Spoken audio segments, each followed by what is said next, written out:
ফ্যাসিবাদ বিরোধী দলগুলোর ঐক্যে ফাটল ধরাতে সংস্কারের নামে সময় ক্ষেপণ করা হচ্ছে বলে অভিযোগ করেছেন বিএনপির ভারপ্রাপ্ত চেয়ারম্যান তারেক রহমান।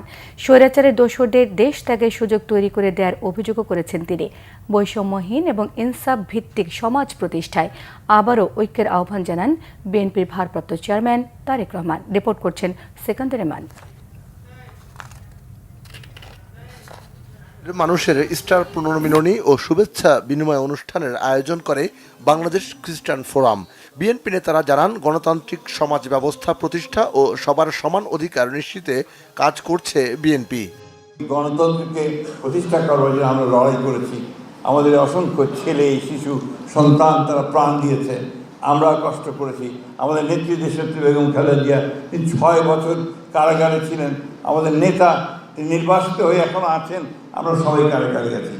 একটিমাত্র উদ্দেশ্য যে আমরা একটা গণতান্ত্রিক সমাজ ব্যবস্থা চাই, আমরা একটা রাষ্ট্র চাই যেখানে সবাই সবার কথা বলতে পারবে, সমান অধিকার থাকবে এবং সে তার ভোট দিয়ে তার প্রতিনিধি নির্বাচিত করতে পারবে।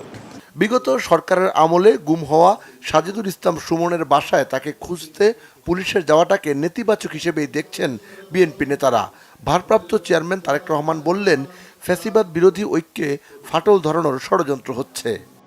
তর্কের খাতিরে আমরা ধরে নিলাম যে ঠিক আছে, প্রশাসন সুমন সম্পর্কে হয়তো জানতো না, কিন্তু এই যে পলাতক স্বৈরাচার, এই স্বৈরাচারের সরকারের সময় একজন সাবেক রাষ্ট্রপতি বিমানবন্দর দিয়ে চলে গিয়েছে দেশ ছেড়ে। অভিযোগ উঠেছে সংস্কারের নামে সময় ক্ষেপণ করে অন্তর্বর্তীকালীন সরকার একদিকে যেমন হয়তোবা পলাতক স্বৈরাচার এবং তাতে দোসরদেরকে নিরাপদে দেশ ত্যাগের সুযোগ করে দিচ্ছে, অপরদিকে